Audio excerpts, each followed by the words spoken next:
Hay lugares en el mundo que un día estuvieron llenos de vida y que hoy están completamente vacíos. Ciudades evacuadas en cuestión de horas, hoteles con las camas todavía hechas, pueblos que desaparecieron bajo el agua, urbanizaciones donde nunca llegó a vivir nadie, hoteles de lujo en Japón abandonados desde hace 30 años con las llaves todavía en recepción, un barrio turístico en Chipre congelado por una guerra que nunca terminó, una ciudad argentina que pasó 25 años sumergida y volvió a emerger cubierta de sal. Hoy conocerás 7 lugares, 7 historias, 7 formas distintas de quedarse vacío. Relájate, ponte cómodo y bienvenidos a Relatos al Oído. Villa Epecuén, Argentina. La ciudad que pasó 25 años bajo el agua. El 10 de noviembre de 1985, los vecinos de Villa Epecuén vieron cómo el agua entraba por las calles. Al principio eran charcos. Después, el agua llegó a los tobillos, luego a las rodillas, y no paró. Durante días, semanas, meses, el nivel siguió subiendo hasta que la ciudad entera desapareció bajo la laguna. Casas, hoteles, iglesias, todo quedó sumergido, y así permaneció durante 25 años. Villa Epecuén no fue destruida por una bomba ni por un terremoto. Fue devorada lentamente por el agua. Eso es lo que la hace distinta a cualquier otro lugar abandonado del mundo. No hubo una explosión, ni un momento de pánico. Hubo una agonía larga, metros de agua que iban cubriendo poco a poco todo lo que aquella gente había construido. La ciudad estaba en la provincia de Buenos Aires, junto a la laguna Epecuén. Era un destino turístico famoso en toda Argentina. La laguna tenía aguas salinas, mucho más saladas que el mar, y la gente creía que tenían propiedades curativas. Durante décadas, miles de personas viajaban cada verano para bañarse en esas aguas y alojarse en los hoteles del pueblo. Villa Epecuén llegó a tener más de 5.000 habitantes fijos y recibía hasta 25.000 turistas en temporada alta. Era un lugar próspero. Había hoteles de varias plantas, restaurantes, comercios, un matadero, una terminal de autobuses. La economía giraba completamente alrededor del turismo termal. Las familias que vivían ahí dependían de los visitantes que llegaban buscando las aguas milagrosas de la laguna. Pero la laguna era también el problema. El sistema hídrico de la zona es complicado. La laguna Epecuén forma parte de un conjunto de lagunas conectadas entre sí, y el nivel del agua depende de las lluvias que caen en una región enorme. Durante años, ese nivel se mantuvo estable, pero a finales de los 70, algo cambió. Las lluvias empezaron a ser más intensas y más frecuentes. El agua de las lagunas fue subiendo año tras año. Las autoridades construyeron diques y terraplenes para contener la laguna. Durante un tiempo funcionaron, pero el agua seguía subiendo. La presión sobre los diques era cada vez mayor. Los vecinos veían cómo el nivel se acercaba peligrosamente al límite. Algunos empezaron a preocuparse. Otros confiaban en que los diques aguantarían. No aguantaron. El 10 de noviembre de 1985, uno de los terraplenes cedió. El agua empezó a entrar en el pueblo. No fue una inundación violenta como las que se ven en las películas. Fue algo peor. Fue lento. El agua avanzaba sin prisa, ocupando cada calle, cada casa, cada habitación. Los vecinos tuvieron tiempo de recoger algunas cosas y marcharse, pero no tuvieron tiempo de salvar el pueblo. En los días siguientes, el nivel siguió subiendo. Primero cubrió los jardines, después las ventanas de las plantas bajas, después los techos de las casas más pequeñas. En pocos meses, Villa Epecuén estaba bajo varios metros de agua. Solo asomaban las partes más altas de algunos edificios, como si fueran islas en medio de un lago que no debería existir. Los 1.500 habitantes que quedaban en el pueblo tuvieron que rehacer sus vidas en otro sitio. Muchos se mudaron a Carhué, una ciudad cercana. Otros se fueron más lejos. Pero todos dejaron algo bajo el agua. Sus casas, sus recuerdos, el lugar donde habían crecido. Lo más duro es que no había nada que hacer. No podías luchar contra el agua. No podías bombearla porque era demasiada. No podías reconstruir los diques, porque la presión era imparable. Solo podías marcharte y esperar. Esperar a que el agua bajara algún día. Esperar a que la laguna devolviera lo que se había llevado. Esa espera duró 25 años. Durante todo ese tiempo, Villa Epecuén permaneció sumergida, invisible. Un pueblo fantasma bajo el agua, del que solo quedaban fotos y recuerdos. La gente que había vivido ahí envejeció lejos de su hogar, sin saber si algún día volvería a ver las calles donde creció. Y entonces, a partir de 2009, algo empezó a cambiar. El agua comenzó a retroceder. Muy despacio, centímetro a centímetro, la laguna fue soltando lo que había retenido durante décadas. Y lo que apareció debajo no se parecía a nada que nadie hubiera visto antes. Cuando el agua empezó a bajar, lo que apareció debajo no era Villa Epecuén, era otra cosa, un paisaje que parecía de otro planeta. Edificios blancos como huesos, árboles petrificados, calles cubiertas de sal. 25 años bajo una laguna salada habían transformado el pueblo en algo que nadie esperaba encontrar. La sal lo había cubierto todo. Cada pared, cada ventana, cada objeto que quedó atrás estaba recubierto por una capa blanca y cristalina. Las fachadas de los hoteles parecían fantasmas de sí mismas. Los coches abandonados se habían convertido en esculturas de óxido y mineral. Los árboles que un día daban sombra en las calles ahora eran esqueletos grises, sin hojas, sin corteza, solo madera muerta blanqueada por la sal. El proceso había sido lento, pero implacable. El agua de la laguna Epecuén tiene una concentración de sal 10 veces mayor que el mar. Durante 25 años, esa agua estuvo en contacto con todo lo que había en el pueblo. Fue corroyendo los metales, pudriendo las maderas, disolviendo lo que podía disolverse y cubriendo el resto con una costra mineral. Cuando el agua se retiró, dejó atrás un pueblo momificado. Lo primero que emergió fueron los techos de los edificios más altos. Después las plantas superiores. Poco a poco, año tras año, el nivel fue bajando y Villa Epecuén fue reapareciendo como un cadáver que sale a la superficie. Cada metro que retrocedía el agua revelaba algo nuevo. Una calle que alguien recordaba. Una esquina donde había estado un negocio. Los restos de lo que un día fue un hogar. Los antiguos habitantes empezaron a volver para ver qué quedaba. Muchos no reconocían nada. Las referencias habían desaparecido. Los carteles de las tiendas ya no existían. Las fachadas estaban tan deterioradas que costaba saber qué edificio era cuál. Solo quedaban formas, estructuras vacías que alguna vez tuvieron nombre y función. Algunos encontraron sus antiguas casas, o lo que quedaba de ellas.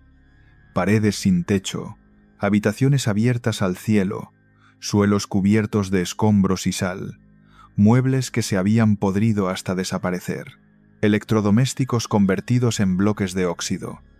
Todo lo que habían dejado atrás en 1985, pensando que quizá algún día volverían a buscarlo, había sido destruido por el agua y el tiempo. Pero lo más extraño no era la destrucción, era la conservación, porque algunas cosas habían sobrevivido de formas imposibles de predecir. Había botellas de vidrio intactas, baldosas que mantenían su color original bajo la capa de sal, estructuras de hormigón que parecían recién construidas, mientras que el edificio de al lado se había derrumbado por completo. El agua había sido caprichosa. Había destruido sin lógica aparente y había perdonado sin razón. La imagen más famosa de Villa Epecuén es la del Matadero, un edificio industrial con grandes arcos de hormigón que quedó en pie cuando todo lo demás se caía. Hoy esos arcos se alzan sobre un paisaje lunar, rodeados de escombros y sal, como las ruinas de una civilización antigua. Parece un templo griego perdido en medio de la nada.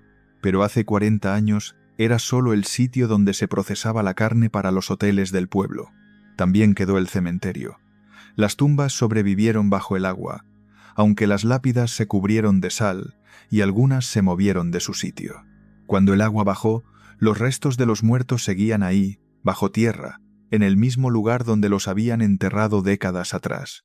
El cementerio de Villa Epecuén es probablemente el único del mundo que pasó un cuarto de siglo sumergido y volvió a emerger. Los medios de comunicación empezaron a interesarse por el lugar. Fotógrafos de todo el mundo viajaron a Argentina para documentar aquel paisaje imposible. Las imágenes de Villa Epecuén dieron la vuelta al planeta. Aquellas calles blancas, aquellos árboles muertos, aquellas ruinas salinas parecían sacadas de una película de ciencia ficción. Pero eran reales. Estaban ahí, a pocas horas de Buenos Aires, esperando a que alguien las recorriera. Y hubo alguien que no solo las recorrió, alguien que decidió volver a vivir entre ellas. Un hombre que había nacido en Villa Epecuén y que, cuando el agua bajó lo suficiente, regresó al pueblo donde había crecido. Solo, sin vecinos, sin servicios, rodeado de ruinas y sal. Su historia es quizá lo más extraño de todo lo que pasó en este lugar. Pablo Novak tenía 82 años cuando decidió volver a Villa Epecuén, el pueblo donde había nacido, donde había crecido, donde había vivido, hasta que el agua lo echó de su casa. Cuando la laguna empezó a retroceder y las ruinas emergieron, Pablo hizo algo que nadie más hizo. Regresó, no de visita, regresó a vivir. Se instaló en una casa pequeña en las afueras del pueblo, una de las pocas estructuras que había quedado por encima del nivel del agua durante la inundación.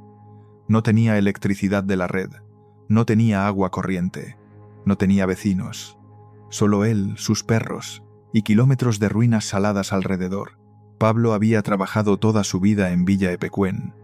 Conocía cada calle, cada esquina, cada familia que había vivido ahí. Cuando el agua subió en 1985, se marchó como todos los demás.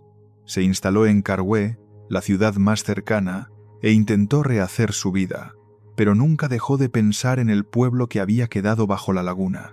Durante 25 años, Pablo esperó. Vio cómo el agua cubría los techos más altos.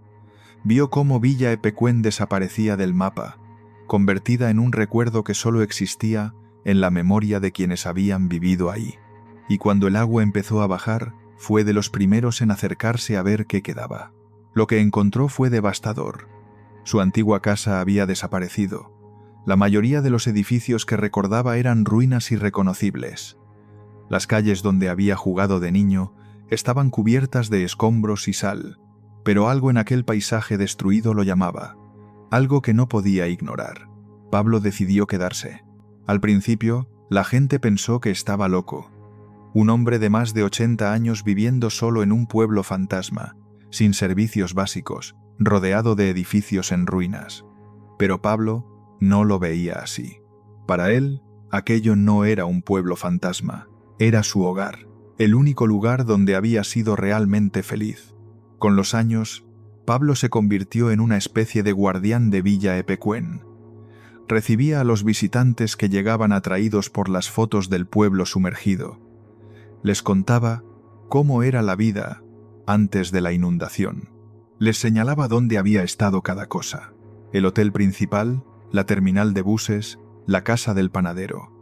Todo existía todavía en su memoria, aunque en la realidad solo quedaran muros blanqueados. Los periodistas empezaron a buscarlo. Querían entrevistar al único habitante de la ciudad fantasma. Pablo aparecía en documentales, en reportajes de televisión, en artículos de prensa de todo el mundo. Siempre contaba la misma historia: el pueblo próspero, el agua que subía, la evacuación, los 25 años de espera, el regreso. Pero lo que más impresionaba a la gente no era la historia. Era verlo ahí, en medio de aquellas ruinas, viviendo como si fuera lo más normal del mundo. Pablo cultivaba un pequeño huerto, cuidaba de sus animales. Caminaba cada día entre los escombros de lo que había sido su pueblo. Hablaba con los visitantes y después volvía a su casa, solo, cuando el sol se ponía. Algunos le preguntaban si no tenía miedo. De noche, sin luz, sin vecinos, en un lugar que parecía el fin del mundo. Pablo siempre respondía lo mismo: ¿miedo de qué? Aquí nací, aquí viví, aquí quiero morir. Los fantasmas de Villa Epecuén no me asustan. Yo soy uno de ellos. Pablo Novak murió en 2021, a los 93 años. Había pasado sus últimos años en el pueblo donde nació, rodeado de las ruinas de todo lo que había conocido. Fue el primer habitante de Villa Epecuén y fue también el último. Cuando él se fue, el pueblo quedó definitivamente vacío. Hoy Villa Epecuén sigue ahí. Las ruinas siguen en pie, blanqueadas por la sal, visitadas por turistas que llegan desde todo el mundo. El agua de la laguna se ha estabilizado y no parece que vaya a volver a subir. Pero tampoco nadie va a reconstruir el pueblo. No tiene sentido. Lo que fue Villa Epecuén ya no existe. Solo quedan los huesos de un lugar que un día estuvo lleno de vida. Y queda la historia de Pablo, el hombre que esperó 25 años a que el agua devolviera su pueblo. El hombre que volvió cuando todos los demás se habían ido. El hombre que vivió solo entre fantasmas de sal hasta que él mismo se convirtió en uno. Eso es Villa Epecuén. No solo un pueblo que se hundió y reapareció, también la historia de la gente que lo perdió todo y de uno que decidió recuperar lo poco que quedaba. Varosha, Chipre, la ciudad que estuvo 50 años congelada en el tiempo. En el verano de 1974, Varosha era el lugar donde querían estar todos. Playas de arena blanca, hoteles de lujo frente al mar, discotecas, restaurantes, tiendas de moda. Era la joya turística del Mediterráneo oriental. Elizabeth Taylor había estado ahí, Brigitte Bardot también. Los europeos con dinero elegían Varosha para sus vacaciones como hoy eligen Ibiza o la Costa Azul. Y entonces, una mañana de agosto, llegaron los tanques. El 15 de agosto de 1974, el ejército turco entró en Varosha. No hubo batalla, no hubo resistencia. Los habitantes, casi todos grecochipriotas, simplemente huyeron. Cogieron lo que pudieron cargar y se fueron hacia el sur, pensando que volverían en unos días, en unas semanas como mucho. Nadie imaginó que no iban a volver nunca. Lo que pasó en Chipre aquel verano fue el final de una crisis que llevaba años cocinándose. La isla estaba dividida entre una mayoría grecochipriota y una minoría turcochipriota. En julio de 1974, un golpe de Estado respaldado por la dictadura griega intentó anexionar Chipre a Grecia. Turquía respondió invadiendo el norte de la isla. En pocas semanas, el país quedó partido en dos. Varosha estaba justo en la línea de división. El barrio formaba parte de la ciudad de Famagusta, uno de los puertos más importantes de Chipre, pero mientras el resto de Famagusta quedó bajo control turco y siguió funcionando, Varosha fue acordonada, cercada, prohibida. El ejército turco puso vallas alrededor de todo el barrio y no dejó entrar a nadie. Los hoteles quedaron exactamente como estaban, con las camas hechas, los armarios llenos de ropa, los frigoríficos con comida que se pudrió en los días siguientes. Las tiendas cerraron con mercancía en los estantes. Los coches se quedaron aparcados en las calles. Las casas conservaron los objetos personales de familias que salieron corriendo sin tiempo de llevarse nada. Durante 50 años, nadie ha vivido en Varosha. El lugar se convirtió en una ciudad fantasma vigilada por militares. Desde fuera podías ver los edificios, los hoteles de 10 plantas asomando por encima de las vallas, las palmeras que seguían creciendo en los jardines. Pero no podías entrar. Estaba prohibido. Era zona militar, controlada por el ejército turco y supervisada por la ONU. Lo más perturbador de Varosha no es el abandono. Es la razón del abandono. No hubo un desastre natural. No hubo una epidemia. No hubo un accidente industrial. Hubo una decisión política. Alguien decidió que ese lugar tenía que quedar vacío y así se ha mantenido durante medio siglo. Durante años, Varosha fue una carta de negociación. Turquía mantenía el barrio cerrado como moneda de cambio en las conversaciones sobre la reunificación de Chipre. La idea era que algún día, cuando se llegara a un acuerdo, los antiguos habitantes podrían volver. Pero el acuerdo nunca llegó, y mientras tanto, Varosha se iba pudriendo. Los edificios empezaron a deteriorarse. El salitre del mar fue corroyendo las estructuras. Los tejados se hundieron. Las ventanas se rompieron. La vegetación empezó a crecer entre las grietas del asfalto, en los balcones, en el interior de las habitaciones. Sin mantenimiento, sin calefacción, sin nadie que abriera las ventanas para ventilar, los hoteles de lujo se fueron convirtiendo en ruinas. La ONU ha declarado varias veces que Varosha debe devolverse a sus habitantes originales, que es inadmisible que la zona siga cerrada, que cualquier intento de repoblarla con otras personas sería ilegal. Pero las resoluciones de la ONU no han cambiado nada. Varosha sigue ahí, cercada, vigilada, vacía. En 2020, el gobierno turco y las autoridades del norte de Chipre abrieron parcialmente una parte del barrio. Por primera vez en 46 años se podía entrar a algunas calles, acercarse a algunas playas. Pero no a todo. La mayor parte de Varosha sigue siendo zona prohibida, y lo que se puede ver es suficiente para entender la magnitud de lo que pasó. Pasear por Varosha hoy es caminar por una postal que no debería existir. Edificios que fueron lujosos convertidos en esqueletos, calles vacías donde un día hubo turistas, ventanas rotas que miran al mar como ojos muertos. Todo eso a pocos metros de una playa que sigue siendo tan bonita como en 1974. Pero lo más inquietante no es lo que se ve, es lo que se sabe, que esta ciudad no está abandonada porque algo salió mal, está abandonada porque alguien quiso que lo estuviera. Hay coches aparcados en las calles de Varosha que llevan 50 años sin moverse, modelos de los años 70, con los neumáticos desinflados y la carrocería oxidada exactamente donde los dejaron sus dueños el día que huyeron. Dentro de algunos todavía quedan objetos personales, bolsos, gafas de sol, mapas de carretera, cosas que la gente dejó pensando que volvería a buscarlas en unos días. Esa es la imagen que mejor define Varosha. Un lugar donde el tiempo se detuvo de golpe. No hubo una evacuación ordenada. No hubo tiempo de cerrar las casas con cuidado, de guardar las cosas importantes, de despedirse. La gente simplemente salió corriendo cuando oyó que llegaban los tanques. Y todo lo que dejaron atrás sigue ahí. Los hoteles son lo más impresionante. Varosha tenía algunos de los mejores hoteles del Mediterráneo.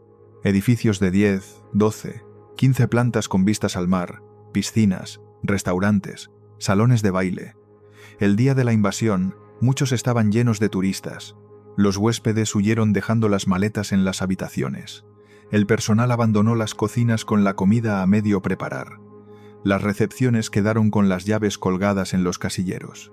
Durante años, todo eso permaneció intacto, vigilado pero intocable. Los soldados turcos patrullaban el perímetro, pero nadie entraba a los edificios. Nadie recogía nada, nadie limpiaba. El barrio entero quedó sellado como una cápsula del tiempo. Con el paso de los años, la naturaleza empezó a hacer su trabajo. Las plantas crecieron por todas partes, hiedra trepando por las fachadas, árboles saliendo de las grietas del asfalto, arbustos ocupando los balcones. Algunos hoteles parecen hoy más selva que edificio, con la vegetación entrando por las ventanas rotas y colonizando el interior de las habitaciones. El salitre del mar ha sido especialmente destructivo. Varosha está justo frente a la playa, y durante 50 años la brisa marina ha estado corroyendo todo el metal, toda la pintura, toda la estructura de los edificios. Las barandillas de los balcones están oxidadas hasta el punto de desmoronarse. Los marcos de las ventanas se han podrido. Los aires acondicionados que asomaban de las fachadas son hoy bloques de óxido irreconocibles. Pero lo más extraño es lo que se ha conservado. Hay carteles de tiendas que todavía se pueden leer. Anuncios de Coca-Cola de los años 70 que siguen colgados en las paredes. Escaparates con maniquíes que se han decolorado por el sol pero que siguen de pie, mostrando ropa que hace décadas que no fabrica nadie. Es como si alguien hubiera pausado una película y la imagen se hubiera ido degradando poco a poco sin que nadie le diera al play. Los que han podido entrar a la zona cerrada cuentan cosas difíciles de creer. Habitaciones de hotel con las camas todavía hechas, armarios con ropa colgada, cocinas con cacharros en los fregaderos. En algunas casas hay periódicos del 15 de agosto de 1974 sobre las mesas, como si alguien los hubiera dejado ahí esa mañana y nunca hubiera vuelto a recogerlos. También hay historias más oscuras. Se dice que durante los primeros años hubo saqueos, que soldados y otras personas entraron a los edificios y se llevaron lo que tenía valor: joyas, dinero, electrodomésticos. Nunca se ha confirmado oficialmente, pero los antiguos habitantes están convencidos de que sus casas fueron vaciadas mucho antes de que pudieran volver a verlas. Lo cierto es que nadie sabe exactamente qué queda dentro de cada edificio. La zona ha estado cerrada tanto tiempo que el inventario de lo que hay es imposible. Cada casa, cada hotel, cada tienda es un misterio. Un pequeño mundo sellado que lleva medio siglo sin que nadie lo pise. Y luego está la pregunta que todo el mundo se hace. ¿Se puede recuperar Varosha? ¿Se pueden rehabilitar esos edificios después de 50 años de abandono? Los expertos no se ponen de acuerdo. Algunos dicen que la estructura de muchos hoteles está tan dañada que habría que derribarlos. Otros creen que con suficiente inversión se podría reconstruir el barrio. Pero nadie sabe cuánto costaría ni quién lo pagaría. Mientras tanto, Varosha sigue ahí, pudriéndose lentamente frente al mar. Una ciudad entera que espera a que alguien tome una decisión, que espera a que el conflicto que la vació se resuelva de una vez, que espera, como llevan esperando sus antiguos habitantes desde aquel agosto de 1974, pero hay quienes dicen que Varosha ya no puede esperar mucho más, que cada año que pasa, los edificios se deterioran más, que pronto no quedará nada que recuperar, y que la ciudad que un día fue la joya del Mediterráneo se convertirá definitivamente en un montón de escombros frente a una playa vacía. Hay personas que llevan 50 años esperando para volver a su casa. Gente que salió de Varosha en agosto de 1974 pensando que sería cuestión de días y que todavía hoy, medio siglo después, sigue esperando. Algunos han muerto sin pisar de nuevo las calles donde crecieron. Otros siguen vivos, ya ancianos, mirando desde el otro lado de la valla el barrio que les quitaron. Esa es la parte más dura de Varosha. No son solo edificios abandonados, son vidas interrumpidas, familias que lo perdieron todo en cuestión de horas, gente que tuvo que empezar de cero en otro sitio mientras sus casas, sus negocios, sus recuerdos se pudrían a pocos kilómetros de distancia, visibles pero inalcanzables. Cuando el ejército turco acordonó Varosha, los antiguos habitantes pensaron que sería temporal, que las negociaciones resolverían el conflicto y que podrían regresar. Pero las negociaciones fracasaron una y otra vez. Y cada año que pasaba, la esperanza se hacía más pequeña y los edificios se deterioraban más. Muchos de los que huyeron de Varosha se instalaron en Larnaca, una ciudad al sur de Chipre que quedó bajo control grecochipriota. Allí reconstruyeron sus vidas como pudieron. Montaron negocios nuevos, criaron a sus hijos, envejecieron, pero nunca dejaron de considerarse habitantes de Varosha. Nunca dejaron de reclamar lo que era suyo. Hay asociaciones de antiguos residentes que llevan décadas luchando por el derecho a volver. Han presentado demandas ante tribunales internacionales. Han presionado a gobiernos de todo el mundo. Han conseguido que la ONU declare que Varosha debe ser devuelta a sus habitantes originales. Pero nada de eso ha servido para abrir las puertas del barrio. Lo más cruel es la cercanía. Varosha no está en otro país ni en otro continente. Está ahí mismo, a pocos kilómetros. Los antiguos habitantes pueden acercarse a la valla y ver sus casas. Pueden señalar la ventana de la habitación donde dormían, el balcón donde desayunaban, la calle donde jugaban sus hijos. Pero no pueden entrar. Hay soldados armados que se lo impiden. Algunos han intentado colarse.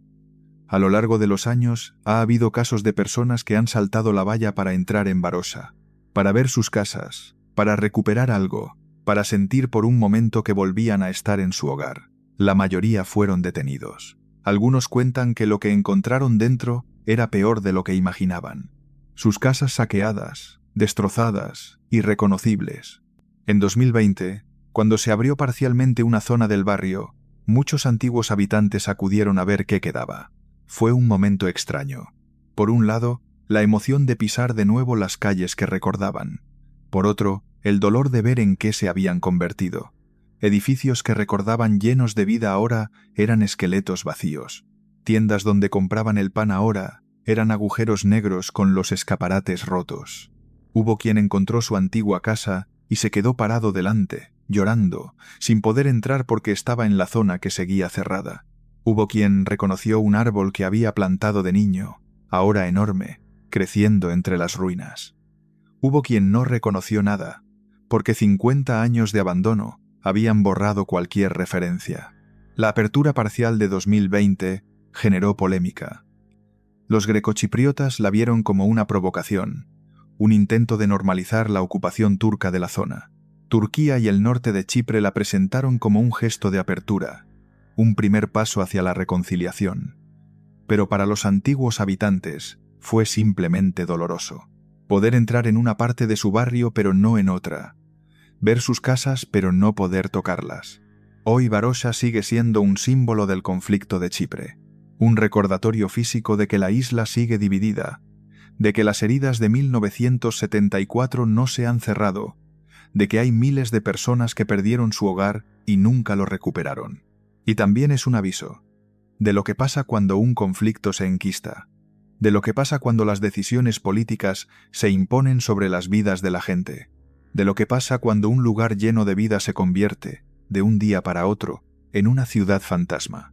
Varosha podría haber sido otra cosa, podría haber seguido siendo el destino turístico más famoso del Mediterráneo, podría haber crecido, modernizarse, llenarse de hoteles nuevos y visitantes de todo el mundo, pero alguien decidió que no. Alguien decidió que era mejor dejarla vacía. Y así lleva 50 años. El tiempo se agota, los edificios se caen, los antiguos habitantes mueren sin haber vuelto, y Varosha sigue esperando, frente al mar, a que alguien decida por fin qué hacer con ella. Prora, Alemania, el complejo nazi de vacaciones que nunca abrió. En una isla del norte de Alemania hay 8 edificios idénticos, alineados a lo largo de casi 5 kilómetros de costa. 8 bloques de hormigón, uno detrás de otro, mirando al mar Báltico. Fueron construidos para albergar a 20.000 personas a la vez. Iban a ser el mayor complejo vacacional del mundo, pero nunca recibieron a un solo turista, porque los construyó el régimen nazi. Y antes de que pudieran inaugurarse, empezó la Segunda Guerra Mundial. Prora es uno de los proyectos más extraños y más inquietantes que dejó el Tercer Reich. No es un campo de concentración ni un búnker militar. Es un lugar de vacaciones. Un sitio pensado para el ocio, para el descanso, para la alegría, pero diseñado por un régimen que al mismo tiempo estaba planificando el exterminio de millones de personas. El proyecto nació en 1936 como parte de un programa llamado Kraft durch Freude, que significa fuerza a través de la alegría. Era una organización del partido nazi que se encargaba de gestionar el tiempo libre de los trabajadores alemanes. La idea era ofrecer vacaciones baratas, excursiones, actividades culturales, todo controlado por el Estado, todo diseñado para mantener a la población contenta y productiva. Prora iba a ser la joya del programa, un complejo gigantesco donde los trabajadores alemanes pudieran pasar sus vacaciones junto al mar. Cada uno de los 8 bloques tenía habitaciones pequeñas pero funcionales, todas con vistas a la playa. Había planes para construir piscinas, teatros, cines, comedores enormes. Un resort de masas antes de que existiera el concepto de turismo de masas. El lugar elegido fue la isla de Rügen, en el mar Báltico, una zona de playas largas y aguas frías, lejos de las ciudades industriales del sur. Los arquitectos diseñaron los edificios siguiendo las órdenes del régimen. Tenían que ser monumentales, tenían que impresionar. Tenían que transmitir el poder del Estado alemán incluso en algo tan aparentemente inocente como unas vacaciones. Los 8 bloques se construyeron entre 1936 y 1939. Miles de trabajadores levantaron las estructuras de hormigón siguiendo un ritmo frenético. El proyecto tenía prioridad absoluta. Hitler quería inaugurarlo lo antes posible, como demostración de lo que el régimen podía ofrecer a su pueblo. Pero había algo oscuro detrás de todo aquello. Las vacaciones en Prora no iban a ser para todos, solo para los alemanes que el régimen consideraba dignos, solo para los que cumplían los criterios raciales del nazismo, solo para los que estaban integrados en el sistema. Era un paraíso, sí, pero un paraíso exclusivo, un lugar donde el descanso y la propaganda iban de la mano. Los edificios estaban casi terminados cuando estalló la guerra en septiembre de 1939. De un día para otro, el proyecto se paralizó. Los recursos que iban a destinarse a completar Prora se desviaron al esfuerzo bélico. Los trabajadores fueron enviados a otros destinos. y los 8 bloques quedaron vacíos, a medio terminar, mirando al mar como si esperaran a los turistas que nunca iban a llegar. Durante la guerra, Prora se usó para otros fines. Algunas partes sirvieron como alojamiento para refugiados de los bombardeos aliados. Otras se convirtieron en instalaciones militares. El sueño vacacional se transformó en otra cosa, más acorde con lo que el régimen realmente era. Cuando la guerra terminó, Prora quedó en la zona de ocupación soviética. Los nuevos dueños no tenían ningún interés en completar el proyecto nazi, pero tampoco lo derribaron. Era demasiado grande, demasiado sólido, demasiado difícil de destruir, así que lo dejaron ahí, como un recordatorio incómodo de lo que había sido Alemania. Y ahí sigue. Casi 90 años después de que empezaran a construirlo, Prora sigue en pie. Los 8 bloques, 5 kilómetros de hormigón frente al Báltico, el mayor complejo vacacional que nunca funcionó, el sueño de un régimen que acabó en pesadilla. Cuando los soldados soviéticos llegaron a Prora en 1945, se encontraron con algo que no esperaban. 8 edificios enormes, perfectamente alineados frente al mar, completamente vacíos. No había nazis escondidos, no había armas almacenadas, solo hormigón, silencio y el viento del Báltico entrando por las ventanas sin cristales. Los soviéticos no sabían muy bien qué hacer con aquello. Era demasiado grande para ignorarlo y demasiado sólido para derribarlo. Dinamitar 5 kilómetros de edificios habría costado una fortuna, y no tenía mucho sentido cuando el país entero estaba en ruinas. Así que decidieron usarlo. Durante los años siguientes a la guerra, Prora se convirtió en cuartel militar, primero del ejército soviético, después del ejército de la Alemania Oriental. Los bloques que iban a ser habitaciones de hotel pasaron a ser barracones para soldados. Las zonas comunes se transformaron en comedores militares, oficinas, almacenes. El complejo vacacional nazi se reconvirtió en base militar comunista. Es una de las ironías más extrañas de Prora. Un lugar construido por un régimen totalitario acabó siendo usado por otro régimen totalitario. Los nazis lo levantaron para controlar el ocio de los trabajadores alemanes. Los soviéticos y la Alemania del Este lo usaron para entrenar soldados. 2 sistemas opuestos, pero el mismo edificio. Durante más de 40 años, Prora fue zona militar. Estaba prohibido acercarse. Los alemanes del Este que vivían en la zona sabían que había algo ahí, pero no podían verlo. Las playas junto al complejo estaban cerradas al público. Los bloques permanecían ocultos tras vallas y carteles de advertencia. Dentro, la vida militar seguía su rutina. Miles de soldados pasaron por Prora durante la Guerra Fría. Dormían en las mismas habitaciones que los nazis habían diseñado para turistas. Comían en los mismos espacios que iban a ser comedores vacacionales. Pero el ambiente no tenía nada de vacacional.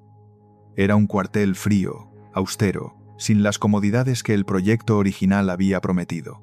El edificio se fue deteriorando con el tiempo. El mantenimiento militar era básico. Se reparaba lo imprescindible para que los soldados pudieran vivir ahí, pero nada más. Las fachadas se agrietaban. El hormigón se descascarillaba. Las instalaciones que nunca se habían terminado seguían igual de incompletas que en 1939. Cuando cayó el muro de Berlín en 1989, todo cambió otra vez. Alemania se reunificó, y el ejército de la Alemania del Este desapareció. Prora dejó de ser cuartel militar. Y de pronto, aquellos 8 bloques enormes quedaron vacíos de nuevo, sin soldados, sin función, sin nadie que supiera qué hacer con ellos. Durante los años 90, Prora se convirtió en un lugar fantasma. Los edificios estaban abiertos, sin vigilancia, accesibles para cualquiera que quisiera entrar. Llegaron los curiosos, los fotógrafos, los exploradores urbanos. También llegaron los vándalos. Los grafitis empezaron a cubrir las paredes. Las ventanas que quedaban se rompieron. Todo lo que tenía algún valor fue robado o destrozado. Fue la peor época de Prora. El complejo parecía condenado a pudrirse hasta caerse. Nadie quería invertir en rehabilitar un edificio nazi de 5 kilómetros. Nadie sabía qué uso darle. Hubo propuestas de todo tipo. Convertirlo en hotel, en museo, en centro comercial, en viviendas, pero ninguna salía adelante. El problema no era solo económico, era también simbólico. ¿Qué haces con un monumento nazi? ¿Lo derribas y borras la historia? ¿Lo conservas como recordatorio? ¿Lo rehabilitas y le das un uso nuevo, arriesgándote a que parezca que normalizas lo que representaba? Prora obligaba a hacerse preguntas incómodas. Y durante años, nadie tuvo respuestas. Los bloques siguieron ahí, deteriorándose un poco más cada invierno, mientras Alemania debatía qué hacer con la herencia más extraña del Tercer Reich. Un complejo vacacional que nunca funcionó. Un cuartel militar que ya no hacía falta. Un monumento que nadie quería pero que nadie se atrevía a destruir. Eso era Prora, a finales del siglo XX. 5 kilómetros de hormigón esperando a que alguien tomara una decisión. Hoy puedes alquilar un apartamento de lujo en Prora. Puedes dormir en una habitación con vistas al mar Báltico en el mismo edificio que Hitler construyó para los trabajadores alemanes. Puedes desayunar mirando la playa, hacer yoga en una terraza, pasear por un complejo que hace 80 años iba a ser el escaparate del Tercer Reich. Y al lado, a unos metros hay bloques exactamente iguales que siguen abandonados, con las ventanas rotas y los pasillos llenos de escombros. Ese es Prora hoy. Un lugar partido en dos, una mitad rehabilitada, moderna, llena de turistas, la otra mitad pudriéndose lentamente, como si el tiempo no hubiera pasado desde 1945. A partir de los años 2000, algunos inversores empezaron a ver una oportunidad donde otros solo veían un problema. Los bloques de Prora tenían algo que no se podía construir hoy: ubicación. Estaban justo frente a una de las mejores playas de Alemania, en una zona donde el turismo crecía cada año. Si conseguías rehabilitar los edificios, tenías un negocio. El proceso fue lento y complicado. Había que respetar las normas de protección del patrimonio, porque Prora está clasificado como monumento histórico. No podías cambiar las fachadas ni alterar la estructura original. Tenías que mantener el aspecto exterior mientras transformabas el interior en apartamentos modernos con cocina, baño y todas las comodidades. Algunos bloques se convirtieron en viviendas. Apartamentos de 1 o 2 dormitorios que se venden a precios altos por las vistas al mar. Otros se transformaron en hoteles. Hay un albergue juvenil enorme que ocupa una parte del complejo. Hay tiendas, restaurantes, un museo sobre la historia del lugar. Prora ha vuelto a tener vida, aunque no la vida que imaginaron los nazis. Pero no todo el complejo se ha recuperado. Hay bloques enteros que siguen exactamente igual que cuando los soviéticos se marcharon. Edificios de cientos de metros de largo con todas las ventanas rotas, con grafitis cubriendo las paredes, con árboles creciendo en los pasillos. Puedes caminar por la parte rehabilitada, con sus jardines cuidados y sus terrazas con sombrillas, y girar una esquina y encontrarte de frente con una ruina. Ese contraste es lo que hace a Prora tan inquietante. No es un lugar completamente abandonado, ni un lugar completamente recuperado. Es las dos cosas a la vez. Un sitio donde el pasado y el presente chocan de la forma más visible posible.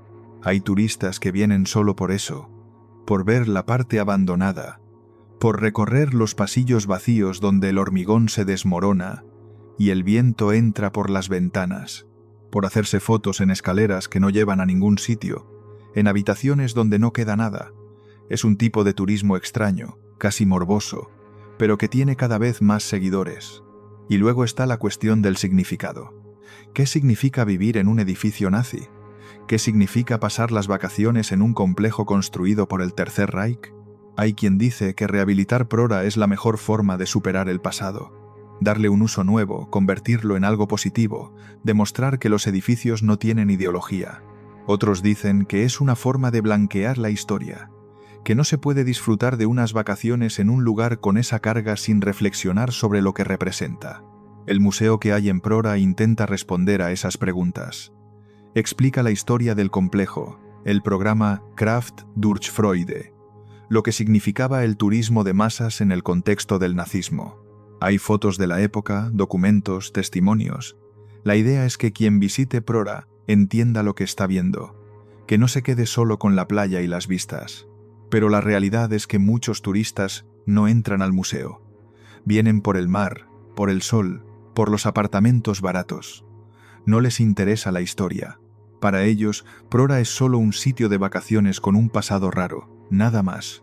Y quizá eso sea lo más extraño de todo. Que el sueño nazi de crear un complejo vacacional de masas 80 años después se haya cumplido de alguna forma, no como lo imaginaron ellos, no con la ideología que lo sustentaba, pero sí con turistas llenando las playas, durmiendo en los edificios, disfrutando del Báltico. Prora funciona, por fin funciona, aunque no de la manera que nadie esperaba, y aunque al lado, a pocos metros, siga habiendo bloques abandonados que recuerdan lo que este lugar fue y lo que pudo haber sido. Al-Madam, Emiratos Árabes, el pueblo que el desierto se está tragando. En mitad del desierto de los Emiratos Árabes hay un pueblo que se está hundiendo, no en el agua, como Villa Epecuén, en la arena, casas enteras con las habitaciones llenas de dunas hasta la mitad. Puertas por las que ya no se puede entrar porque la arena las ha bloqueado. Ventanas que miran a un mar de polvo que cada año sube un poco más. El desierto se está comiendo este lugar, y nadie hace nada por evitarlo. Se llama Al-Madam. Está a unos 60 kilómetros de Dubái, lejos de los rascacielos y los centros comerciales. No aparece en las guías turísticas normales. No hay carteles que indiquen cómo llegar. Solo una carretera que se adentra en el desierto y, de pronto, un grupo de casas abandonadas medio enterradas en la arena. El pueblo se construyó en los años 70. Eran los primeros tiempos de los Emiratos Árabes Unidos como país independiente. El gobierno estaba intentando modernizar el territorio, crear infraestructuras, dar viviendas a las comunidades beduinas que tradicionalmente habían sido nómadas. Al-Madam fue uno de esos proyectos. Un pequeño asentamiento con 2 filas de casas, una mezquita y poco más. Las casas eran sencillas, construcciones de 1 o 2 plantas con paredes de bloque y tejados planos. No tenían nada de especial. Eran viviendas funcionales, pensadas para familias que hasta entonces habían vivido en tiendas moviéndose por el desierto. El gobierno les ofrecía un sitio fijo, con paredes de verdad, con techo sobre sus cabezas. Durante un tiempo, el pueblo funcionó. Las familias se instalaron, los niños jugaban en las calles, la mezquita llamaba a la oración 5 veces al día. No era un lugar próspero ni famoso, pero era un hogar. Gente normal viviendo vidas normales en un rincón del desierto. Y entonces, sin que nadie sepa exactamente cuándo ni por qué, la gente empezó a marcharse. No hay una fecha concreta del abandono. No hubo una evacuación ni una orden del gobierno. Simplemente, en algún momento de los años 80 o 90, las familias de Al-Madam recogieron sus cosas y se fueron. Las casas quedaron vacías. Y el desierto empezó a entrar. Lo primero fueron las tormentas de arena.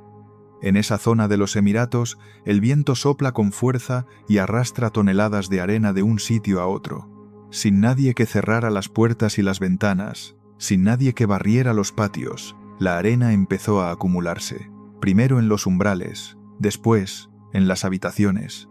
Poco a poco, año tras año, las dunas fueron creciendo dentro de las casas. Hoy algunas habitaciones están llenas de arena hasta el techo, literalmente. Entras por una puerta y te encuentras un muro de arena que bloquea el paso.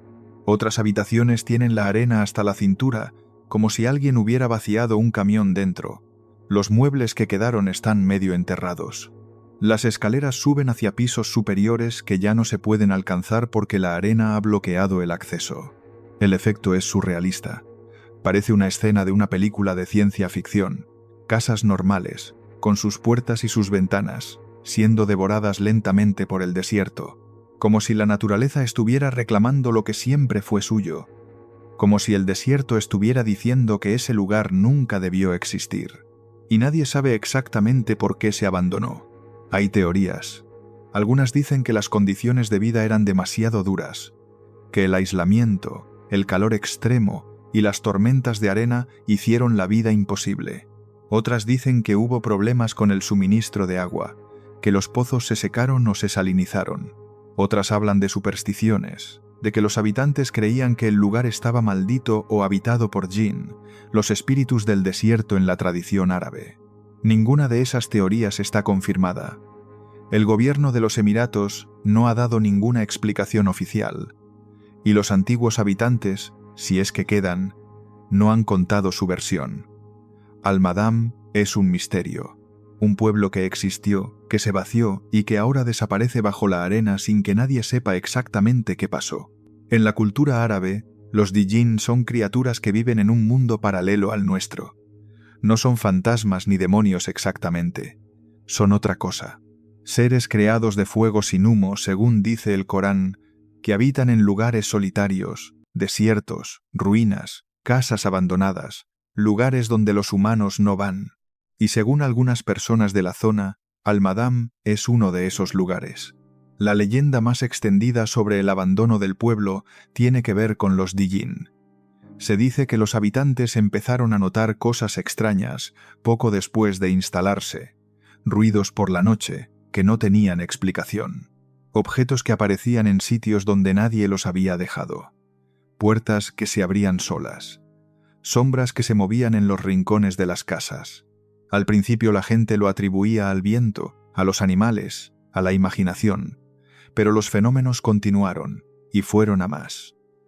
Algunas familias decían que sentían presencias en sus casas, que notaban que algo las observaba mientras dormían, que sus hijos se despertaban llorando en mitad de la noche sin motivo aparente.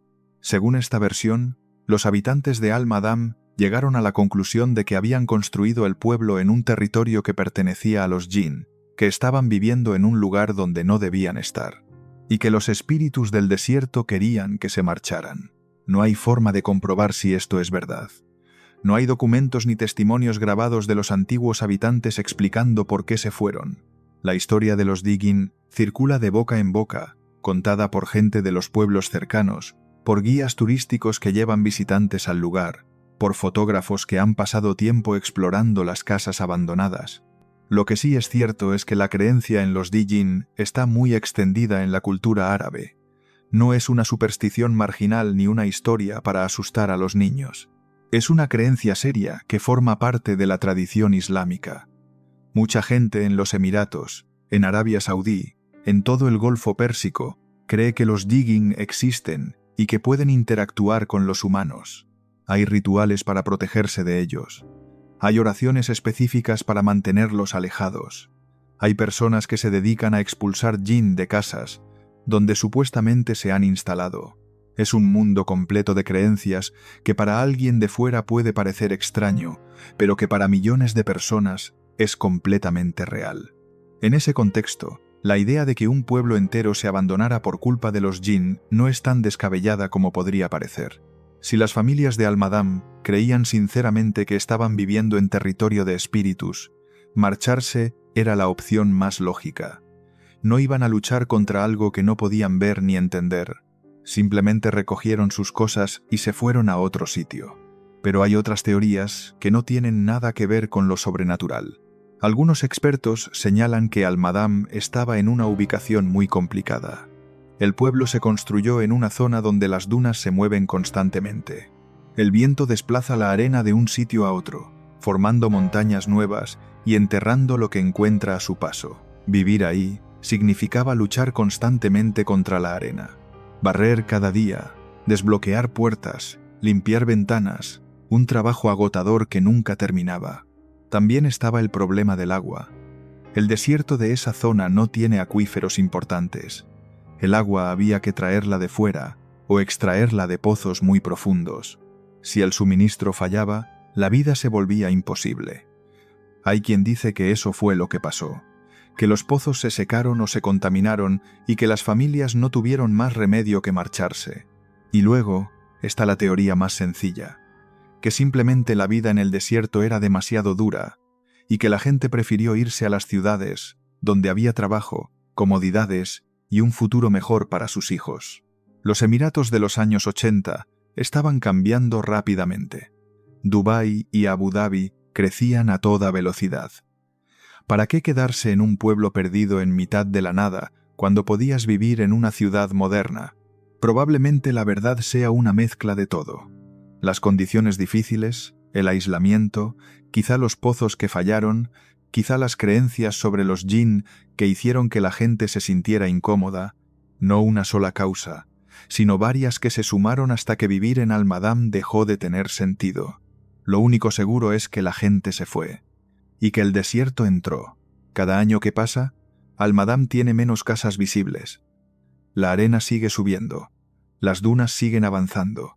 Lo que hace 10 años eran habitaciones con arena hasta las rodillas, hoy son habitaciones llenas hasta el techo.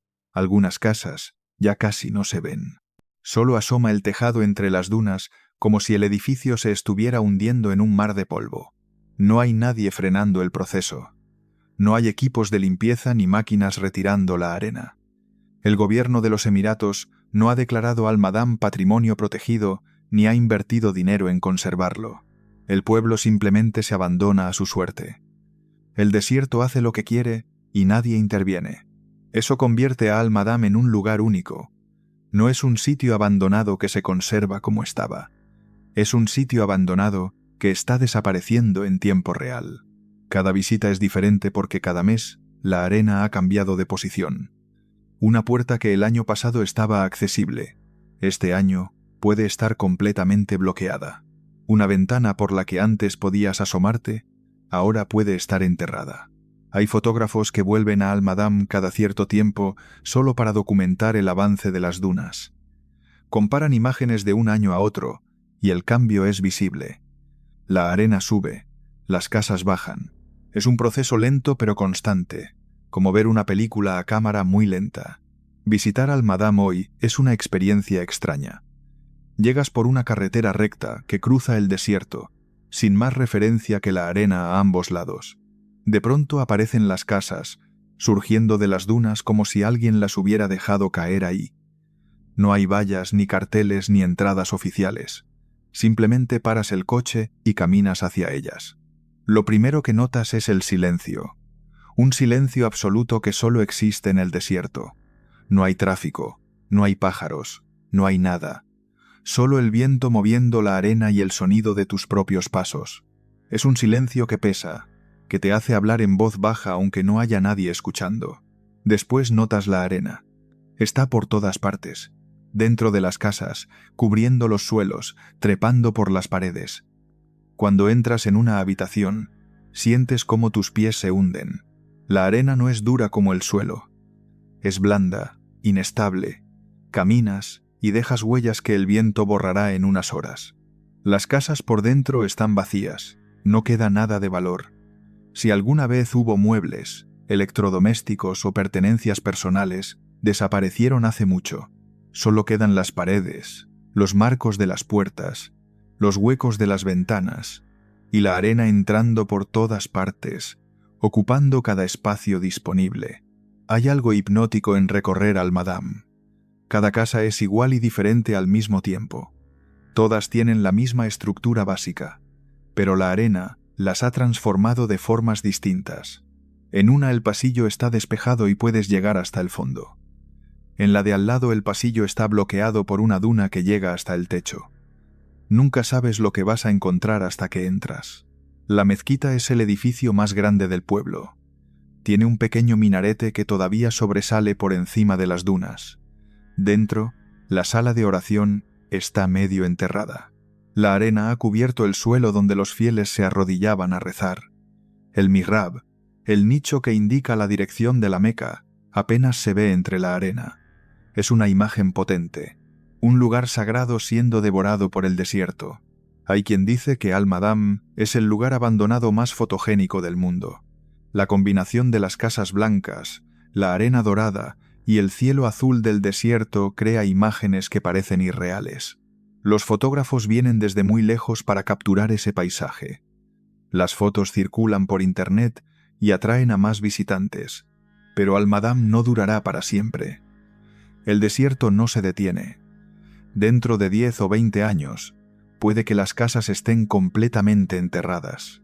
Puede que solo queden los tejados asomando como lápidas en un cementerio de arena. Puede que al final no quede nada visible y Almadam desaparezca del todo, tragado por el mismo desierto del que intentó arrancar un trozo de vida. Ese es el destino de este lugar. No la conservación ni la rehabilitación, la desaparición. El desierto siempre gana. Y Almadam es la prueba de que cuando los humanos se van, la naturaleza recupera lo que es suyo. Consono, Italia. Las Vegas italiana que duró 10 años. En 1962, un empresario italiano hizo algo que parecía imposible. Compró un pueblo entero, todas las casas, todas las calles, todos los terrenos. Pagó a los habitantes para que se marcharan, derribó los edificios que llevaban siglos en pie y construyó encima un parque de atracciones con cúpulas doradas, minaretes árabes y letreros de neón. Quería crear la Las Vegas de Italia. Lo consiguió durante unos años. Y después, todo se vino abajo. El hombre se llamaba Mario Bagno. Era un conde, empresario y constructor de éxito que había hecho fortuna en Milán durante los años del milagro económico italiano. Tenía dinero, contactos y una idea fija en la cabeza. Quería construir un lugar de ocio que no existiera en ningún otro sitio de Europa. Un sitio con hoteles, casinos, discotecas, restaurantes. Un destino turístico que atrajera a visitantes de toda Italia y de todo el mundo. El problema era encontrar el sitio adecuado. Y Mario Bagno lo encontró en el lugar más inesperado. Un pueblo diminuto en las montañas de Lombardía, al norte de Italia, a unos 40 kilómetros de Milán. Se llamaba Consonno. Consonno era un pueblo medieval que llevaba siglos existiendo sin que nadie le prestara atención. Unas pocas casas de piedra, una iglesia pequeña, campos de cultivo alrededor. Vivían allí menos de 300 personas. La mayoría agricultores y ganaderos que apenas salían de la zona. Era un sitio tranquilo, aislado, olvidado por el mundo moderno. Mario Bagno lo vio de otra manera. Vio las montañas, las vistas sobre el valle, el aire puro. Vio un sitio apartado pero accesible desde Milán en poco más de una hora. Y vio una oportunidad. Si conseguía comprar todo el pueblo, podía hacer lo que quisiera con él. Y eso hizo. Entre 1962 y 1964, Mario Bagno negoció con cada propietario de Consonno. Ofreció dinero en efectivo por las casas y los terrenos. A los que no querían vender, les ofreció más. A los que seguían resistiéndose, les hizo ofertas que no podían rechazar. Uno por uno, los habitantes fueron aceptando. Cogieron el dinero y se marcharon a vivir a otros pueblos del valle. Cuando tuvo todas las propiedades en su poder, Mario Bagno empezó la demolición. Las casas medievales cayeron una tras otra.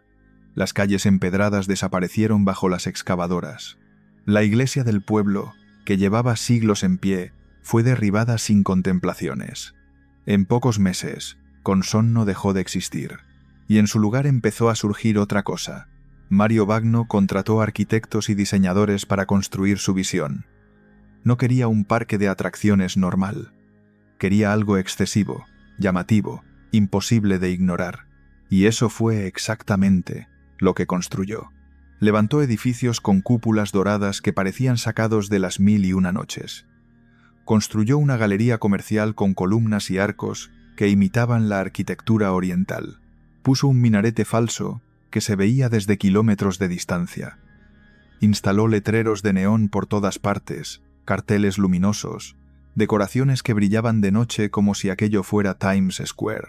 También construyó una pista de baile enorme, un restaurante con capacidad para cientos de personas, un hotel con habitaciones de lujo y un zoológico con animales exóticos. Había fuentes, jardines artificiales, esculturas decorativas. Todo era grande, brillante y absolutamente fuera de lugar en medio de las montañas italianas. La gente de la zona no sabía qué pensar. De pronto, donde antes había un pueblo tranquilo, ahora había un circo de luces y colores.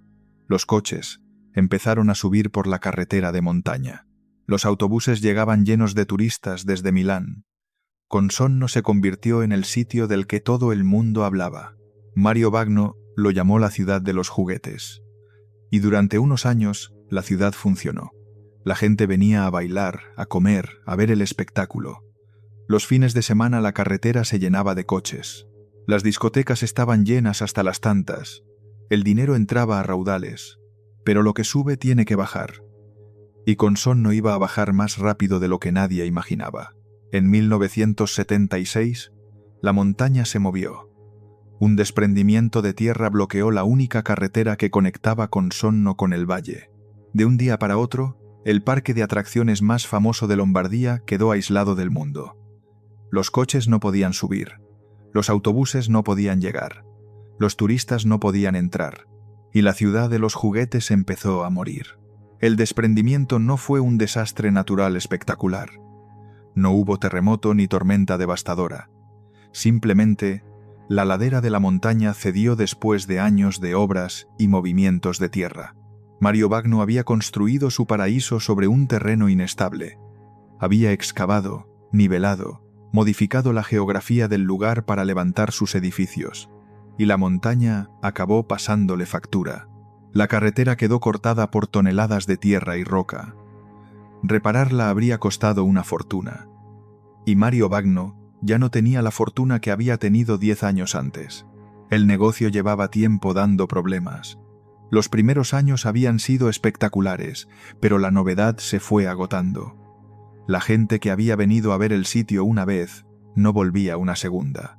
Las modas cambiaban y Consonno empezaba a parecer anticuado. Los gastos de mantenimiento eran enormes. Mantener un parque de atracciones en lo alto de una montaña, con todas aquellas luces, aquellas fuentes, aquellos jardines, costaba más dinero del que entraba. Mario Bagno había invertido todo lo que tenía en Consonno. Había pedido préstamos, había hipotecado propiedades, había apostado su futuro entero a que la ciudad de los juguetes funcionaría. Pero no funcionó, al menos no lo suficiente. Cuando la carretera se cortó, Mario Bagno se quedó sin opciones. No tenía dinero para repararla, no tenía dinero para mantener el parque, no tenía dinero para nada. Lo único que podía hacer era cerrar. Y cerró. De un día para otro, Consonno se quedó vacío. Los empleados se fueron, las luces se apagaron, los animales del zoológico fueron trasladados a otros sitios. Las discotecas, los restaurantes, los hoteles, todo quedó abandonado. La ciudad de los juguetes dejó de existir apenas 10 años después de haber nacido. Mario Bagno intentó volver a abrir varias veces.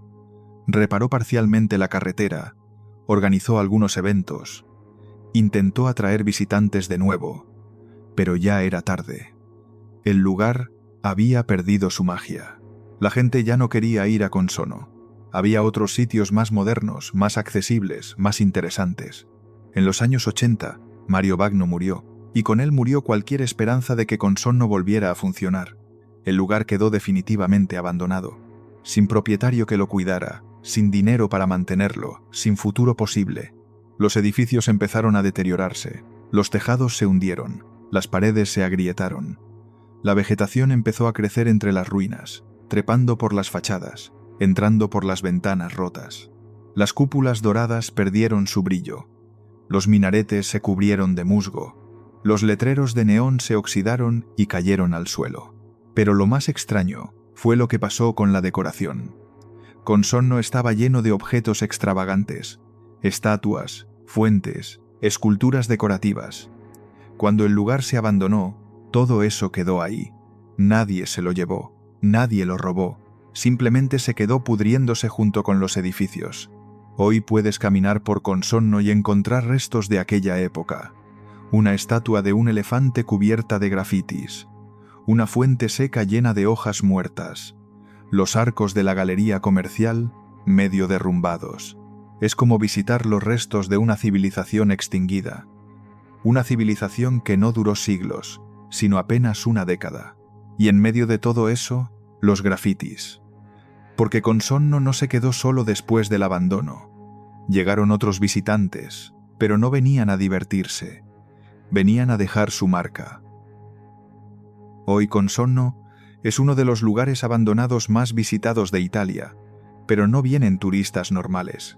Vienen fotógrafos, exploradores urbanos, grafiteros, curiosos que han visto fotos en internet y quieren ver con sus propios ojos el sitio más extraño del país. Vienen a caminar entre las ruinas de un sueño que nunca debió existir. El acceso ya no es tan difícil como cuando se cortó la carretera. Hay un camino que sube desde el valle, estrecho y mal asfaltado, pero transitable.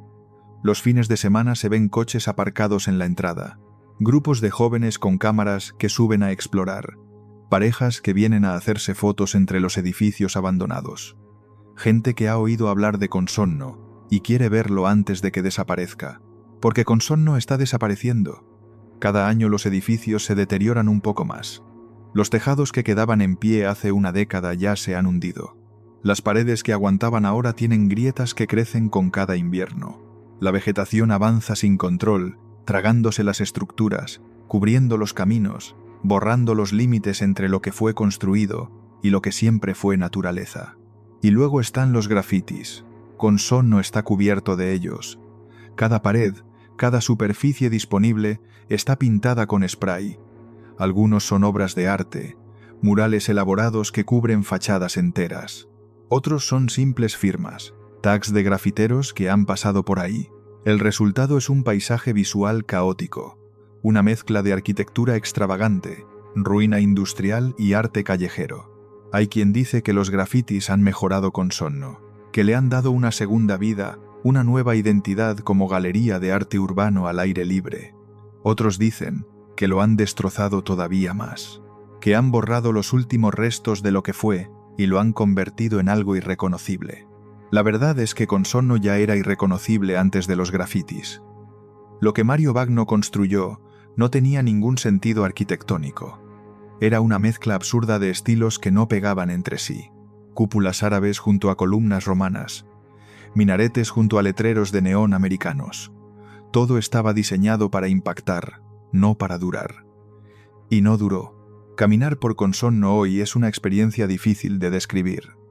Por un lado está la belleza extraña de las ruinas, los arcos de la galería comercial recortados contra el cielo, las escaleras que suben hacia edificios que ya no existen, los restos de las fuentes llenos de hierba y escombros. Hay algo fascinante en ver cómo la naturaleza recupera un espacio que los humanos abandonaron. Por otro lado está la tristeza, porque Consonno no es solo un lugar abandonado, es el monumento a un fracaso, el recuerdo de un hombre que destruyó un pueblo medieval para construir un parque de atracciones que duró 10 años. Todo lo que había antes de Mario Bagno, las casas de piedra, la iglesia, los campos de cultivo, todo eso desapareció para siempre.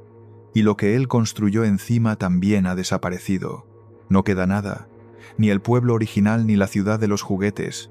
Solo ruinas sobre ruinas, un lugar que ha muerto 2 veces. Hay proyectos para recuperar Consonno. El ayuntamiento de la zona ha hablado de convertirlo en un centro cultural o un espacio de eventos. De vez en cuando se organizan fiestas o conciertos entre las ruinas, pero nada termina de cuajar. El lugar está demasiado deteriorado, demasiado lejos, demasiado marcado por su historia, y quizá sea mejor así. Quizá Consonno tiene más sentido como ruina que como cualquier otra cosa. Es un recordatorio de lo que pasa cuando alguien con demasiado dinero y demasiada ambición intenta imponer su visión sobre un lugar que no le pertenece.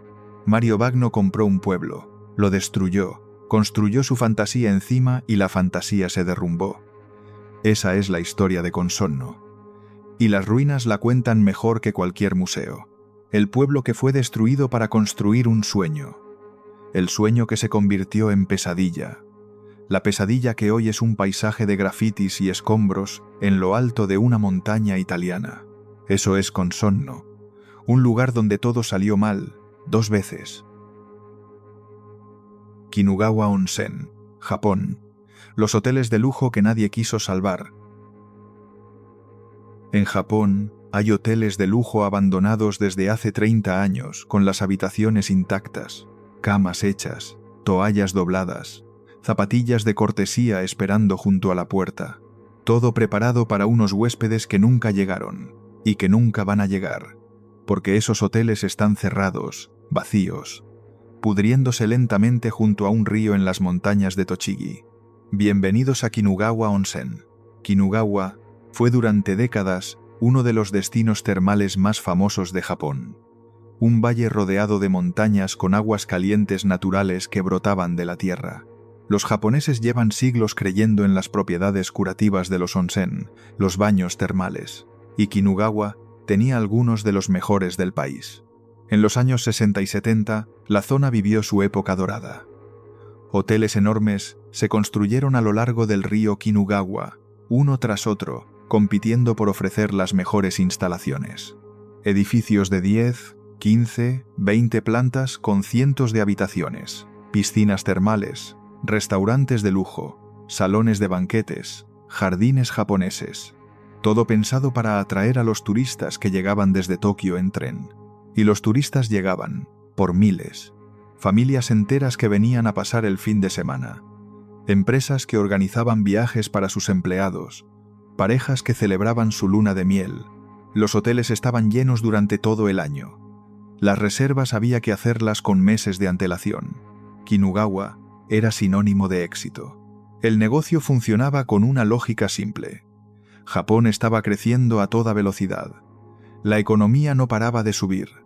La gente tenía dinero y quería gastarlo en ocio.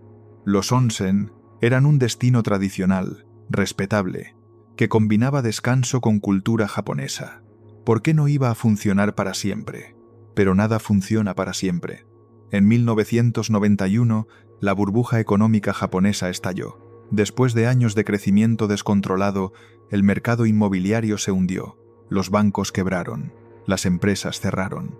Millones de personas perdieron sus trabajos o vieron cómo sus sueldos se recortaban. De repente, Japón entró en una crisis de la que tardó décadas en recuperarse. El turismo fue uno de los primeros sectores en notar el golpe. La gente ya no tenía dinero para vacaciones. Las empresas dejaron de organizar viajes para sus empleados. Las familias recortaron gastos, y los fines de semana en el onsen fueron lo primero que desapareció. Los hoteles que habían estado llenos empezaron a vaciarse. Kinugawa lo sintió con fuerza. Estaba demasiado lejos de Tokio para visitas de un día. Los hoteles eran demasiado grandes, demasiado caros de mantener. Cuando los clientes dejaron de venir, los números no salían. Uno tras otro, los hoteles empezaron a cerrar. No fue un cierre ordenado. No hubo tiempo para liquidar el negocio con calma. Algunos hoteles simplemente echaron la persiana de un día para otro. Los empleados se fueron a casa. Las puertas se cerraron. Y todo lo que había dentro se quedó donde estaba. Nadie volvió a recogerlo. Nadie volvió a limpiarlo. Nadie volvió a entrar. Los hoteles quedaron como cápsulas del tiempo, congelados en el momento exacto en que dejaron de funcionar, con los calendarios marcando fechas de los años 90, con los folletos promocionales todavía en los mostradores, con las llaves de las habitaciones colgadas en recepción. Y así llevan 30 años. Edificios enormes junto al río, con las ventanas cerradas, los tejados hundiéndose poco a poco, la vegetación trepando por las paredes. Hoteles que un día fueron el orgullo de la zona, hoy convertidos en monumentos al fracaso económico de todo un país. Kinugawa Onsen no murió por un desastre natural ni por una guerra. Murió porque el dinero dejó de llegar. Así de simple, así de brutal. Hay un hotel en Kinugawa donde el reloj de recepción sigue marcando la hora a la que lo desenchufaron. Otro donde los menús del restaurante siguen en las mesas, con los precios en yenes de hace 30 años. Otro donde las máquinas de videojuegos del salón recreativo siguen en su sitio, cubiertas de polvo, esperando monedas que nunca van a llegar. Kinugawa no es un lugar abandonado normal. Es un museo del Japón de los años 90 que nadie planeó crear. Cuando los hoteles cerraron, nadie se molestó en vaciarlos. En otros países, un cierre así habría provocado subastas, liquidaciones, camiones, llevándose los muebles. En Japón no. Los propietarios simplemente cerraron las puertas y se marcharon. Todo lo que había dentro se quedó donde estaba. Parte de la explicación es cultural. En Japón existe un concepto llamado haikyo, que significa literalmente ruina o lugar abandonado. Hay una tradición de explorar estos sitios, de fotografiarlos, de documentar lo que queda. Los japoneses tienen una relación particular con el deterioro y el paso del tiempo.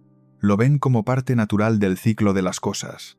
No sienten la urgencia de derribar o limpiar que existe en otros países. Pero también hay razones prácticas. Demoler un hotel de 20 plantas cuesta una fortuna. Los propietarios de Kinugawa, muchos de ellos arruinados por la crisis, no tenían dinero para derribar los edificios que ya no podían mantener. Y el gobierno local tampoco quería asumir ese coste. Así que los hoteles quedaron ahí, en un limbo legal, sin que nadie supiera muy bien qué hacer con ellos. Con el paso de los años, los exploradores urbanos empezaron a entrar.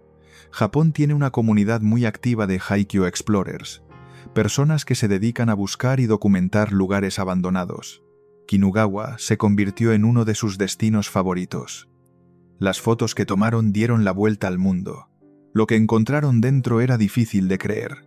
Habitaciones de hotel completas, con las camas hechas y las cortinas corridas. Baños, con los productos de aseo todavía en los estantes. Cocinas con los utensilios colgados en su sitio. Salones con los sillones colocados alrededor de mesas bajas, como si los huéspedes acabaran de levantarse. En algunos hoteles, los calendarios de pared mostraban fechas concretas: junio de 1999, marzo de 2003, agosto de 1997. Cada hotel tenía su propia fecha de muerte, el día exacto en que alguien arrancó la última hoja del calendario y se marchó para no volver. Las plantas empezaron a entrar por las ventanas rotas. El moho cubrió las paredes. Los techos se combaron por las filtraciones de agua. Pero debajo de todo eso, la estructura básica de los hoteles seguía intacta. Los pasillos con su moqueta gastada, las escaleras con sus barandillas de madera, los ascensores parados en algún piso, con las puertas medio abiertas. Lo más inquietante son los objetos personales: paraguas olvidados en los paragüeros de la entrada, revistas viejas en los salones de espera, gafas de lectura en las mesillas de noche. Son cosas que la gente dejó ahí pensando que volvería. Pero no volvió nadie. Hay un hotel donde encontraron una sala de banquetes montada para una boda. Las mesas puestas, las sillas colocadas, las flores de plástico en los centros de mesa. La boda nunca se celebró. El hotel cerró antes. Y la sala quedó así, preparada para una fiesta que nunca tuvo lugar. Ese es el detalle que hace de Kinugawa algo único. No es solo abandono, es abandono con todo puesto, como si alguien hubiera pausado el tiempo y se hubiera olvidado de darle al play. Los hoteles no parecen cerrados, parecen en espera. Parecen que están aguantando hasta que alguien vuelva a encender las luces. Pero nadie va a volver. Y los hoteles lo saben. Las paredes se agrietan un poco más cada año. Los suelos ceden bajo el peso del agua acumulada. Las estructuras que aguantaron décadas de uso empiezan a rendirse ahora que no hay nadie que las cuide. Kinugawa se está cayendo, lentamente, en silencio, sin que nadie lo detenga. Lo más extraño de Kinugawa es que no está completamente muerto. A pocos metros de los hoteles abandonados hay otros que siguen funcionando. Puedes alojarte en un ryokan tradicional, bañarte en aguas termales, cenar platos japoneses mientras miras el río. Y desde la ventana de tu habitación, si miras hacia el lado equivocado, ves los edificios vacíos, las ventanas rotas, los tejados hundidos, el fracaso y el éxito, conviviendo en el mismo valle. Eso es lo que hace de Kinugawa un lugar tan perturbador. No es una ciudad fantasma donde todo cerró. Es un destino turístico donde la mitad de los hoteles siguen abiertos y la otra mitad llevan décadas pudriéndose. Los turistas que vienen saben que están ahí. Los ven desde el tren que sube por el valle. Los ven desde los puentes que cruzan el río.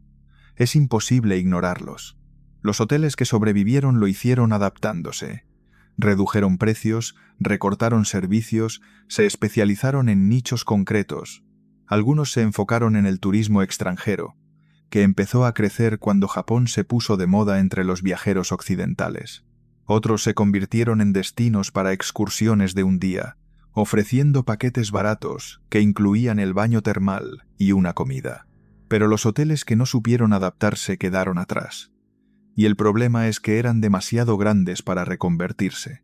Edificios de cientos de habitaciones que necesitaban cientos de clientes cada día para ser rentables. Cuando los clientes dejaron de venir, no había forma de mantenerlos abiertos. Cerrar era la única opción. El gobierno local ha intentado hacer algo durante años. Ha habido planes para demoler los hoteles abandonados, para limpiar el valle, para recuperar la imagen de Kinugawa como destino turístico de calidad. Pero los planes nunca se ejecutan. Demoler esos edificios costaría millones, y nadie quiere pagar. Los propietarios originales, muchos de ellos muertos o desaparecidos, dejaron los hoteles enredados en deudas y problemas legales. Determinar quién es dueño de qué, quién debe pagar qué, llevaría años de juicios, y mientras tanto, los edificios siguen ahí, esperando una decisión que nunca llega. Hay quien ve belleza en esa decadencia. Los fotógrafos que vienen a Kinugawa hablan de la poesía del abandono, de la melancolía de los espacios vacíos. Las fotos que toman son impresionantes. Pasillos infinitos con la luz entrando por las ventanas rotas. Habitaciones donde la naturaleza empieza a reclamar su espacio. Bañeras termales vacías, cubiertas de musgo, con el agua que ya no fluye. Pero para la gente que vive en el valle no hay ninguna poesía. Solo hay edificios que se caen, que bajan el valor de las propiedades, que espantan a los turistas, que recuerdan cada día lo que Kinugawa fue y lo que ya no es. Para ellos, los hoteles abandonados no son arte, son una vergüenza. El futuro de Kinugawa es incierto. Los hoteles que siguen abiertos luchan por mantenerse. Los que están cerrados se deterioran cada año un poco más. No hay dinero para demolerlos ni voluntad política para resolver el problema. El valle está atrapado en un presente que no termina de ser pasado ni de convertirse en futuro. Y los hoteles siguen ahí, con sus camas hechas y sus llaves en recepción, con sus salones vacíos y sus pasillos en penumbra, con sus calendarios marcando fechas de hace 30 años, esperando a huéspedes que no van a venir, esperando a que alguien decida qué hacer con ellos, esperando, en silencio, a que el tiempo termine lo que la economía empezó. Kinugawa no es un desastre natural, no es una guerra, no es un accidente nuclear. Es algo peor en cierto sentido. Es el resultado de lo que pasa cuando el dinero deja de fluir y nadie sabe cómo reaccionar. Es la prueba de que una economía que colapsa puede dejar ruinas tan grandes como cualquier terremoto. Y esas ruinas siguen ahí, junto al río, junto a los hoteles que todavía funcionan, junto a los turistas que vienen a bañarse en las aguas termales. Un recordatorio constante de que nada dura para siempre, ni siquiera el éxito. Burj al-Babas, Turquía. La ciudad de castillos que nadie compró. En una colina de Turquía hay más de 500 castillos, todos iguales, torres puntiagudas, tejados grises, balcones con columnas, fachadas blancas, uno al lado del otro, en filas perfectas, como si alguien hubiera copiado y pegado el mismo edificio cientos de veces. Desde lejos parece un cuento de hadas, desde cerca parece una pesadilla, porque ninguno de esos castillos tiene dueño, ninguno tiene muebles, ninguno tiene vida, están todos vacíos, y probablemente lo estarán para siempre. Se llama Burj al-Babas, está cerca de Mudurnu, un pueblo en las montañas del noroeste de Turquía, a unas 3 horas de Estambul. El proyecto empezó en 2014 con una idea ambiciosa: construir una urbanización de lujo con más de 700 villas de estilo neoclásico. Cada villa sería un pequeño castillo con todas las comodidades modernas. Piscina, jardín, varias plantas, acabados de lujo. Un sitio exclusivo para compradores con mucho dinero. El público objetivo eran los millonarios del Golfo Pérsico, árabes saudíes, emiratíes, cataríes, que buscaban segundas residencias en países con buen clima y precios más bajos que Europa. Turquía llevaba años atrayendo a ese tipo de compradores. Las playas del sur estaban llenas de urbanizaciones de lujo financiadas con dinero del Golfo. ¿Por qué no iba a funcionar tan bien en las montañas? La empresa promotora se llamaba Sarot Group. Tenían experiencia en construcción, tenían contactos en Oriente Medio, tenían un plan de negocio que parecía sólido. Compraron los terrenos, contrataron arquitectos, empezaron a construir. El diseño era deliberadamente exagerado. Querían que los castillos parecieran sacados de un parque temático de Disney, torres con chapiteles, ventanas ojivales, escalinatas de entrada, todo muy grande, muy vistoso, muy imposible de ignorar. Las obras avanzaron rápido. En pocos años, las colinas de Mudurnu se llenaron de estructuras a medio terminar. Los castillos empezaron a tomar forma. Las calles se asfaltaron. Las farolas se instalaron. Desde el aire, Burj Al Babas parecía una ciudad de verdad. Una ciudad extraña, irreal, pero una ciudad. El problema era que nadie compraba. Los primeros años, las ventas fueron razonables. Algunos inversores del Golfo adquirieron villas sobre plano, pagando por adelantado por castillos que todavía no existían. La empresa usó ese dinero para seguir construyendo. Pero a medida que el proyecto crecía, las ventas se frenaban. Los compradores que habían prometido comprar se echaban atrás. Los nuevos compradores no aparecían. En 2018, la economía turca entró en crisis. La lira se devaluó, la inflación se disparó. Los inversores extranjeros que habían mirado a Turquía como un destino atractivo empezaron a buscar otros lugares. Y Burj Al Babas, que dependía completamente de esos inversores, se quedó sin clientes. Sarot Group intentó aguantar. Bajó los precios, ofreció facilidades de pago, buscó compradores en otros mercados, pero no fue suficiente. En 2019, la empresa se declaró en bancarrota. Las obras se pararon de un día para otro.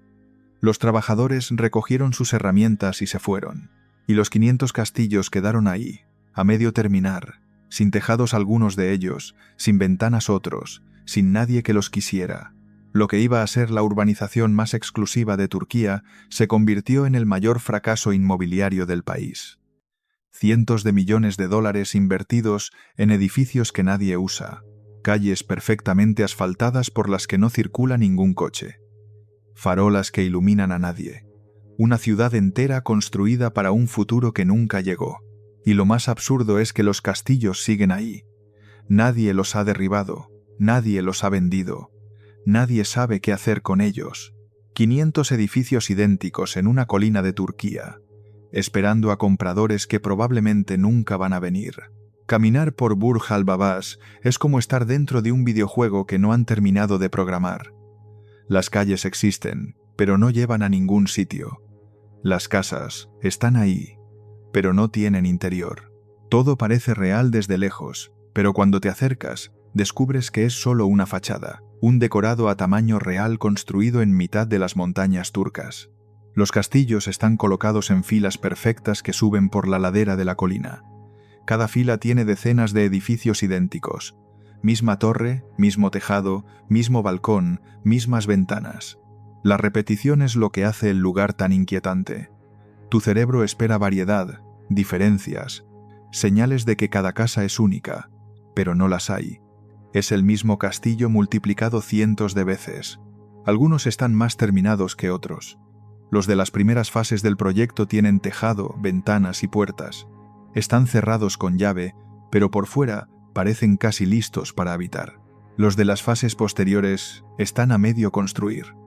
Estructuras de hormigón sin acabar, con los hierros de las columnas asomando por arriba, sin tejado, sin ventanas, abiertos al viento y la lluvia.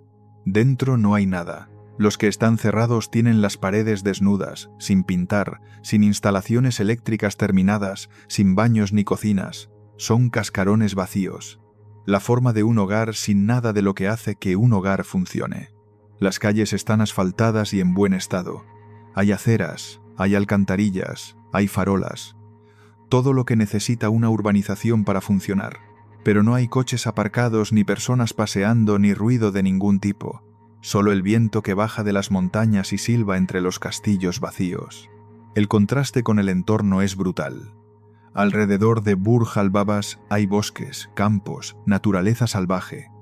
Las montañas de esa zona de Turquía son verdes y tranquilas. Y de pronto, en medio de todo eso, aparece esta ciudad de cuento de hadas abandonada, como si alguien hubiera arrancado un trozo de Disneyland y lo hubiera dejado caer en el sitio equivocado. Los lugareños de Mudurnu tienen sentimientos encontrados. Por un lado, el proyecto prometía trabajo y desarrollo económico para la zona. Durante los años de construcción, mucha gente del pueblo trabajó en las obras. Había dinero circulando, había actividad, había esperanza de que Mudurnu se convirtiera en algo más que un pueblo perdido en las montañas. Pero cuando el proyecto quebró, todo eso desapareció. Los trabajos se esfumaron, las promesas de desarrollo se quedaron en nada. y ahora los vecinos tienen que convivir con esta ciudad fantasma que les recuerda cada día lo que pudo ser y no fue. Hay quien viene de fuera solo para ver Burj al-Babas. Turistas curiosos, fotógrafos, periodistas que quieren documentar el lugar.